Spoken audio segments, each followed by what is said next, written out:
Okay, so things quieted down a little bit. It's a busy day, nice weather and stuff, kind of.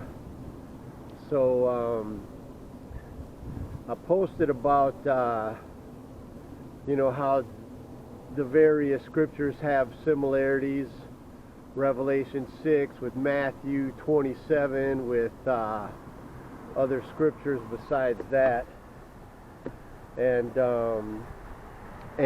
so as I posted that, and telling people, well, these are likely the same things. The heavens are rolling up like a scroll and departing, and that's kind of a Old Testament type thing going away, and then New Testament coming, and then of course you had the people coming up out of the graves and waking from sleep and that sort of thing, and almost every one of them concerning the resurrection, which is Matthew 27 also. But what I wanted to say also was that when they had this centurion watching over the tomb of Christ, to see if anybody was going to take it or whatever. I don't know what they were there for, but they specified they were a centurion, and so God is in the details type thing. That used to be apparently the original saying before it was something else. And the fact that the centurion represents 100, is kind of a detail that should be taken note of, because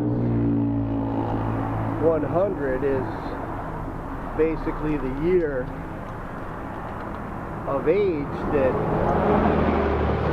Abraham was when he entered into the covenant, the first covenant, which is the one that's going away basically, or just parting as a scroll.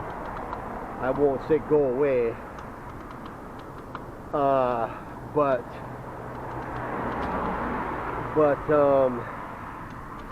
100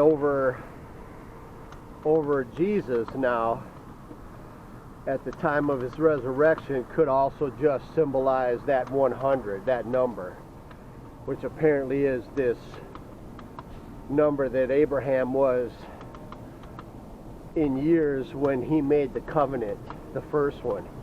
And now you have another 100 standing over Jesus at the time of his crying out and giving up the ghost, which would just basically begin the resurrection, and that would also start the new covenant.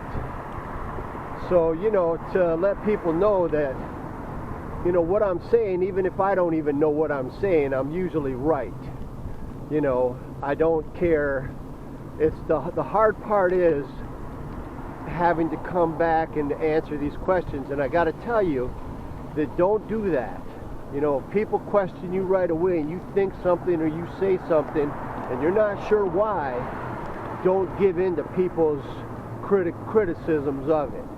Wait, give it some thought, because sometimes it may not be given to you either why you said it.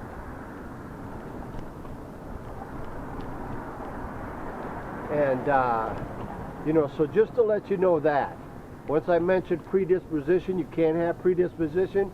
You also shouldn't have anything to say about what you say until you're comfortable, until God gives it to you.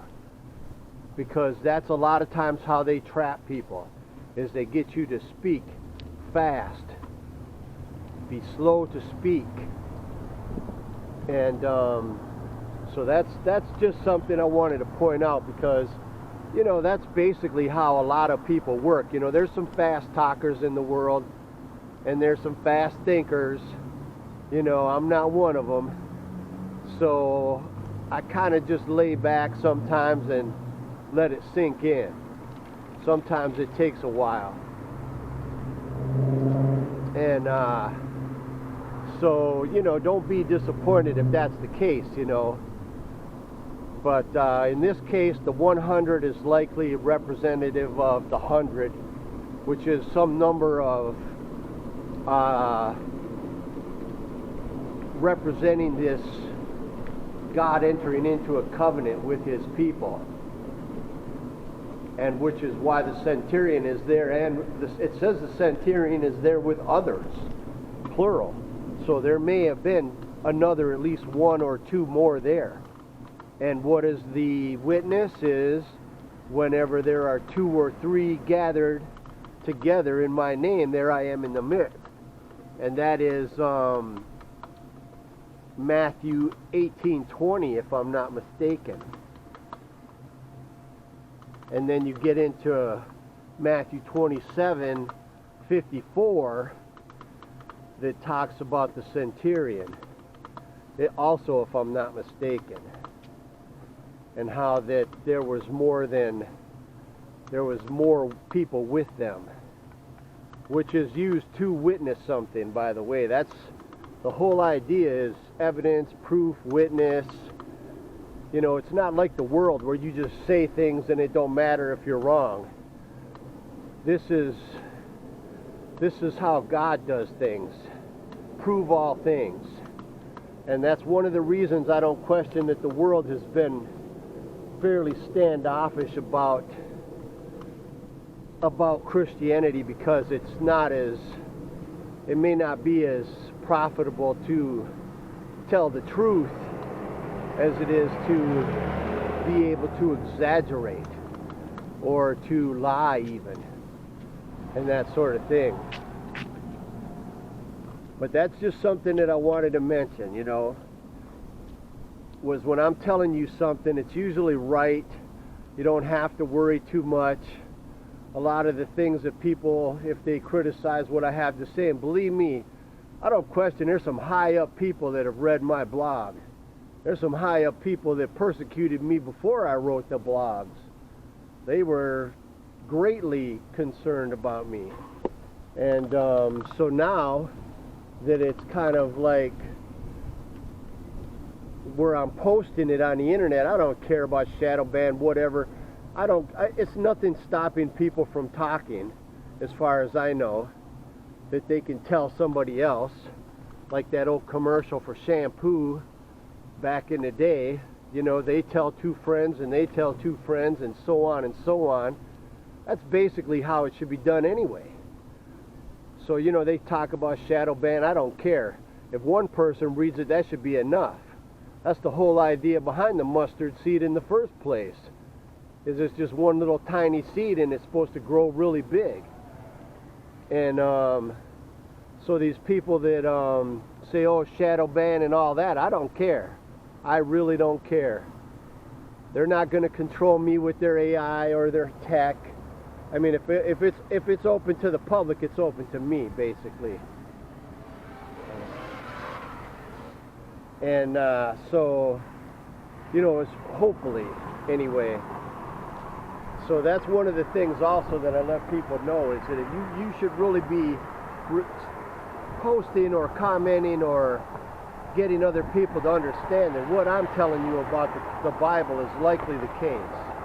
As undramatic and unpoetic possibly as it may be at times, it's still likely the best case scenario and the truth. So,